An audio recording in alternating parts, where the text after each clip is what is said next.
প্রিয় শিক্ষার্থী বন্ধুরা, চলে আসলাম তোমাদের সামনে চতুর্থ অধ্যায়ের পর্ব 4 এর আলোচনা নিয়ে।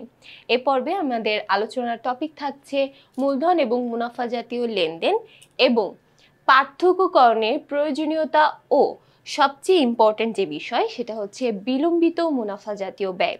এই সংক্রান্ত কিছু শর্ট কোয়েশ্চেন আমরা আজকের এই পর্বে দেখে নেব। তাহলে চলো বন্ধুরা, শুরু করা যাক আমাদের প্রথম প্রশ্ন থেকে।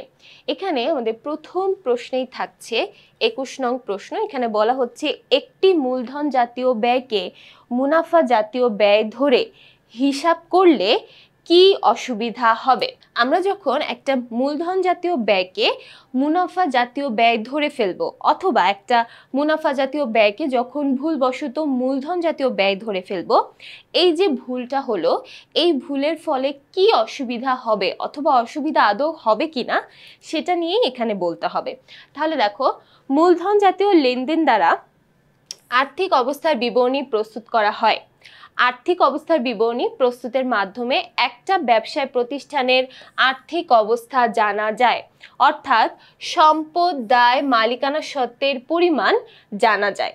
আর মুনাফা জাতীয় লেনদেন দ্বারা ব্যবসায়ের আর্থিক ফলাফল সম্পর্কে ধারণা পাওয়া যায়।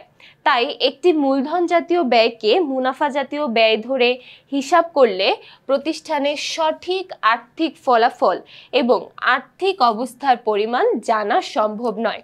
এখানে যে ব্যাপারটা বোঝানো হয়েছে সেটা হচ্ছে আমরা মূলত মূলধন জাতীয় ব্যয় দিয়ে আর্থিক অবস্থার বিবরণীটা প্রস্তুত করি এবং আর্থিক অবস্থার বিবরণী আমাদেরকে সম্পদ, দায়, মালিকানা সত্ত্ব আমাদের হিসাবের তিনটি গুরুত্বপূর্ণ বিষয়কে তুলে ধরতে পারে।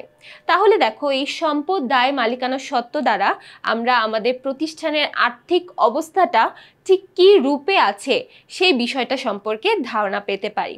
আর অপরদিকে মুনাফা জাতীয় ব্যয় আমাদের আর্থিক ফলাফল সম্পর্কে ধারণা দেয়, অর্থাৎ কোনো একটা সম্পদ, দায় বা মালিকানা সত্ত্বের মাধ্যমে আমাদের আর্থিক কি পরিবর্তন ঘটেছে বা এই পরিবর্তনের রেজাল্টটা কি, ফলাফলটা কি, সেই সম্পর্কে আমাদের ধারণা দিতে পারে। তাহলে এই ছিল দুইটার মধ্যকার পার্থক্য। তাহলে দেখো, যদি আমরা মূলধন জাতীয় ব্যয়কে মুনাফা জাতীয় ব্যয় ধরে ফেলি তাহলে কিন্তু আমাদের প্রতিষ্ঠানের এই আর্থিক অবস্থার সঠিক অবস্থাটা সম্পর্কেই আমরা জানতে পারবো না। এটাই তোমাকে সুন্দরভাবে গুছিয়ে বর্ণনা করে লিখতে হবে। এরপর চলে যাচ্ছি পরবর্তী প্রশ্নে। পরবর্তী প্রশ্ন 22 নং প্রশ্ন। এখানে বলা হচ্ছে মূলধন ও মুনাফা জাতীয় লেনদেন পার্থক্যকরণ প্রয়োজন কেন? খুবই গুরুত্বপূর্ণ একটা প্রশ্ন। আমরা মূলধন এবং মুনাফা জাতীয় লেনদেন দুইটাকে দুই ভাগে ভাগ করেছি এবং এর কারণটা কি সেটাই আমাদের লিখতে হবে। তাহলে দেখো, একটি নির্দিষ্ট সময় শেষে সাধারণত আমরা প্রতি বছরকেই একটা নির্দিষ্ট হিসাবকাল বা নির্দিষ্ট সময় ধরে থাকি হিসাব বিজ্ঞানের ভাষায়। তাহলে দেখো, ব্যবসায়ের লেনদেনের আর্থিক ফলাফল এবং আর্থিক অবস্থা আমরা সাধারণত একটা নির্দিষ্ট সময় শেষে জানতে পারি। যেমন মনে করো, একটা বছর সাধারণত শুরু হয় জানুয়ারি থেকে এবং শেষ হয় ডিসেম্বরে গিয়ে। তাহলে এই জানুয়ারি থেকে ডিসেম্বর পর্যন্ত এই যে মাঝখানের যে সময়টা, এক বছর সময়, এই এক বছর সময়ে আমরা কি কি লেনদেন করেছি, প্রত্যেকটা লেনদেনের মাধ্যমে আমরা আমাদের আর্থিক ফলাফল এবং আর্থিক অবস্থা সম্পর্কে একটা ধারণা পেতে পারি। এক্ষেত্রে মুনাফা জাতীয় আয় ও ব্যয়ের ভিত্তিতে বিশদ আয় বিবরণী প্রস্তুত করে ব্যবসার আর্থিক ফলাফল নির্ণয় করা হয়। আমরা জানি আর্থিক অবস্থার বিবরণীর একটা অংশ হচ্ছে বিশদ আয় বিবরণী এবং এই বিশদ আয় বিবরণীর মধ্যে আমরা সাধারণত আমাদের আর্থিক ফলাফল সম্পর্কে ধারণা পাই, অর্থাৎ আমরা আর্থিক অবস্থার যে পরিবর্তন হলো সেই পরিবর্তনের ফলে কি কি পরিবর্তন হচ্ছে বা সেই পরিবর্তনের রেজাল্ট বা ফলাফলটা কি সেই সম্পর্কে একটা ধারণা পেতে পারি। এক্ষেত্রে মুনাফা জাতীয় আয় ও ব্যয়ের ভিত্তিতে বিশদ আয় বিবরণী প্রস্তুত করে ব্যবসার আর্থিক ফলাফল নির্ণয় করা হয়। অপরদিকে শুধু মূলধন জাতীয় প্রাপ্তি ও ব্যয়ের ভিত্তিতে আর্থিক অবস্থার বিবরণী প্রস্তুত করে সম্পদ, দায় এবং মালিকানা সত্ত্ব নির্ণয় করা হয়। তাহলে দেখো, মুনাফা জাতীয় আয়ের মাধ্যমে আমরা আর্থিক ফলাফল নির্ণয় করতে পারি, আর মূলধন জাতীয় আয় বা ব্যয় অর্থাৎ লেনদেনের মাধ্যমে আমরা আমাদের আর্থিক অবস্থাটা সম্পর্কে ধারণা পেতে পারি। তাই মূলধন এবং মুনাফা জাতীয় লেনদেনের পার্থক্যকরণ প্রয়োজন, যেহেতু দুইটার মূল পার্থক্যটাই দুই রকম এবং দুইটার ফলাফলও কিন্তু দুই রকম। আমরা দুইটা জিনিস দুইটা কাজের ক্ষেত্রে ব্যবহার করে থাকি, একটা আর্থিক অবস্থা বোঝার জন্য ব্যবহার করি, আরেকটা হচ্ছে আর্থিক অবস্থার পরিবর্তন বোঝার জন্য ব্যবহার করি। এজন্যই কিন্তু দুইটাকে আলাদা আলাদা পার্থক্য করতে বলা হয়েছে।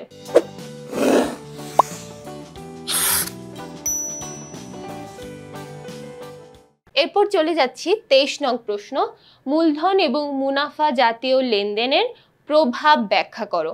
প্রায় সিমিলার কোশ্চেন, একটু আগে আমরা যেই কোশ্চেনটা সলভ করেছি এটাও কিন্তু প্রায় সেটার মতোই একটা প্রশ্ন। শুধু মুনাফা জাতীয় আয় ব্যয়ের ভিত্তিতে বিশদ আয় বিবরণী প্রস্তুত করা হয়। বিশদ আয় বিবরণী থেকে একটি প্রতিষ্ঠানের লাভ ক্ষতির পরিমাণ নির্ণয় করে। অপরদিকে মূলধন জাতীয় প্রাপ্তি ও ব্যয়ের ভিত্তিতে আর্থিক অবস্থার বিবরণী প্রস্তুত করা হয়। আর্থিক অবস্থার বিবরণী থেকে প্রতিষ্ঠানের সম্পদ, দায় এবং মালিকানা সত্ত্বের পরিমাণ নির্ণয় করা হয়।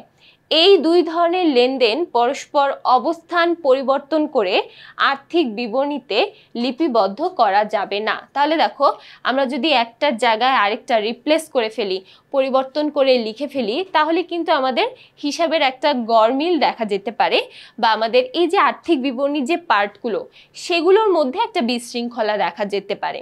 তাই জন্য বলা হচ্ছে যে দুইটা যেহেতু দুই জিনিস আমাদেরকে রিপ্রেজেন্ট করছে, একটা জিনিস রিপ্রেজেন্ট করছে সম্পদ, দায়, মালিকানা সত্ত্ব, এবং আরেকটা জিনিস রিপ্রেজেন্ট করছে আমাদের প্রতিষ্ঠানের লাভ ক্ষতির পরিমাণটা, তাই দুইটাকে আমরা আলাদা আলাদাভাবে দেখাবো এবং দুইটাই কিন্তু আমাদের প্রতিষ্ঠানের জন্য প্রভাবশীল।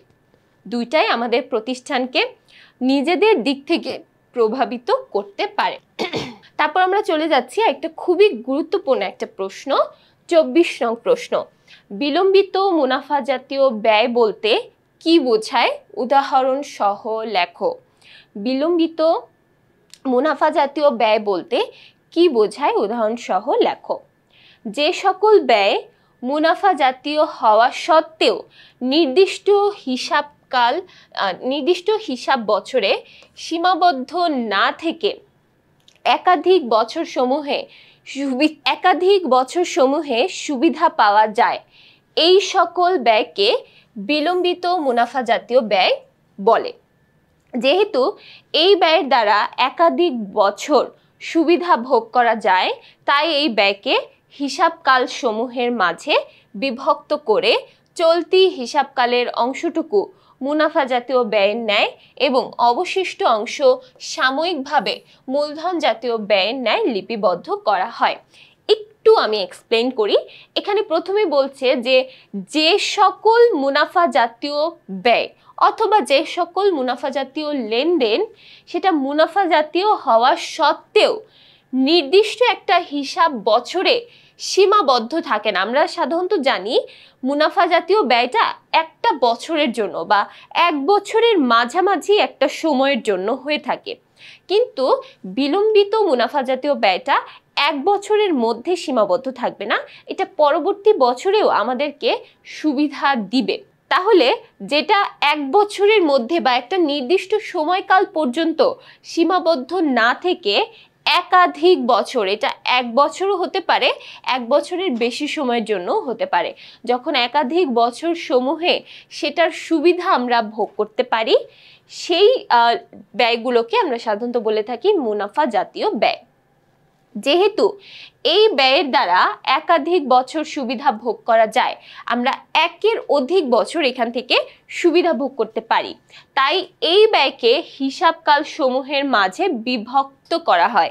তার মানে শুধুমাত্র তোমার চলতি বছরের জন্য যতটুকু অংশ সেটা আমরা মুনাফা জাতীয় ব্যয়ের মধ্যে দেখিয়ে থাকি, আর যেটা পরবর্তী বছরগুলোর জন্য অর্থাৎ সামনের যে বছরগুলো আছে সেই বছরগুলোর জন্য যতটুকু হিসাব আমরা সেটাকে মূলধন জাতীয় ব্যয় হিসাবে লিপিবদ্ধ করে থাকি। তাহলে দেখো কয়েকটা উদাহরণ দেখে নিই। নতুন পণ্য তৈরির পূর্বে গবেষণা এবং পরীক্ষা ব্যয়। আমরা যখন নতুন একটা পণ্য তৈরি করতে চাই তখন আমাদের অনেক রিসার্চ করতে হয়, অনেক টেস্টিং করতে হয়, স্যাম্পল টেস্ট করতে হয়, এরকম অনেক ধরনের টেস্ট এবং গবেষণা আমাদের এখানে চালিয়ে যেতে হয়। তো এই যে নতুন একটা পণ্য তৈরি করার সময় যতটুকু গবেষণা করার জন্য খরচ করছি, একটু চিন্তা করে দেখো সেই গবেষণাটা কিন্তু আগামী বছরগুলোতেও তোমাকে সার্ভিস দিবে। সেই গবেষণাটা অনেক দিন পর্যন্ত আমরা আসলে ইউজ করতে পারি। তাহলে এটা কিন্তু বিলম্বিত মুনাফা জাতীয় ব্যয় হয়ে গেল। তারপর বিজ্ঞাপন বাবদ এককালীন বড় অঙ্কের ব্যয়। সাধারণত আমরা যখন বিজ্ঞাপন দেওয়ার জন্য টাকা কোনো একটা কোম্পানিকে দেই, একসাথে কয়েকটা বছরের জন্য দেওয়া হয়। 1 বছরের জন্য বা 1 মাসের জন্য সাধারণত হয় না, কয়েকটা বছর মিলিয়ে একসাথে দেওয়া হয়।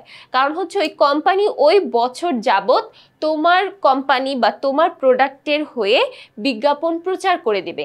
এই বাবদ একবারে আমাদের বড় একটা অ্যামাউন্ট দিয়ে দিতে হয়। তাহলে এটাও কিন্তু আমরা বলতে পারি বিলম্বিত মুনাফা জাতীয় ব্যয়। তারপর বলছে ব্যবসায় প্রতিষ্ঠান স্থানান্তর ব্যয়। একটা ব্যবসা প্রতিষ্ঠান ধরো এক জায়গা থেকে আরেক জায়গায় তুমি স্থানান্তর করে নিয়ে যাচ্ছ, তখন যে ব্যয়টা হচ্ছে সেটাও কিন্তু অনেকটা বড় একটা অ্যামাউন্ট, এবং এটা কিন্তু তুমি বারবার করবে না। তো এটাকে আমরা মূলধন জাতীয় বলতে পারি না পুরোপুরি, আবার মুনাফা জাতীয় বলতে পারি না।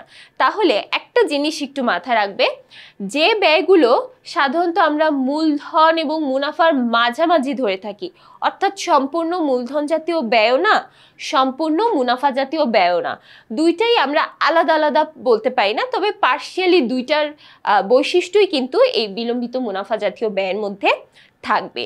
এই জন্য এই ব্যয়গুলোকে সরাসরি মুনাফাও বলা যায় না, মূলধনও বলা যায় না, ঠিক মাঝামাঝি একটা পর্যায়ে এটা থাকে। এরপর চলে যাচ্ছি পরবর্তী প্রশ্ন, 25 নং প্রশ্ন। 25 নং প্রশ্নে বলা হচ্ছে নতুন পণ্যের গবেষণা ব্যয় কেন বিলম্বিত মুনাফা জাতীয় ব্যয়। দেখো একটু আগেই কিন্তু আমি এই প্রশ্নের ব্যাখ্যাটা অলরেডি দিয়ে ফেলেছি, আবার একটু আমরা দেখব কিভাবে আমরা এই কোশ্চেনের অ্যান্সারটা লিখতে পারি। নতুন পণ্যের গবেষণা ব্যয় মুনাফা জাতীয় হওয়া সত্ত্বেও এর সুবিধা নির্দিষ্ট হিসাব বছরে সীমাবদ্ধ নয়। নতুন পণ্য নিয়ে যখন আমরা গবেষণা করি তখন শুধুমাত্র যে 1 বছরের জন্যই আমরা সেই গবেষণার ব্যবহার করতে পারবো বা পরীক্ষাটা ব্যবহার করতে পারবো তা না, এটা কিন্তু আমরা বছরের পর বছর অনেক দিন যাবত সেটা ব্যবহার করতে পারবো। যতদিন পর্যন্ত আমরা সেই পণ্য নিয়ে কাজ করব ততদিন পর্যন্ত আমরা সেই গবেষণার ব্যয়টা বা গবেষণা থেকে যে তথ্যগুলো পেয়েছি সেই তথ্যগুলো ব্যবহার করতে পারবো। পরবর্তী বছরগুলোতেও এই ব্যয় সুবিধা পাওয়া যায়, অর্থাৎ লং টার্ম আমরা এটা ইউজ করতে পারবো। কিন্তু এইখানে এই যে গবেষণা বাবদ যে ব্যয় সেটা খুবই অল্প পরিমাণে হয়, ঠিক আছে, এবং এটা ব্যয় হিসেবেই আমরা ধরি, কিন্তু এই ব্যয়টা আমাদেরকে বছরের পর বছর সার্ভিস দিয়ে যায়। এই জন্যই কিন্তু এটা বিলম্বিত মুনাফা জাতীয় ব্যয়। কোনো মুনাফা জাতীয় খরচ যদি একাধিক হিসাবকালের সুবিধা প্রদান করে তবে তা বিলম্বিত মুনাফা জাতীয় ব্যয়।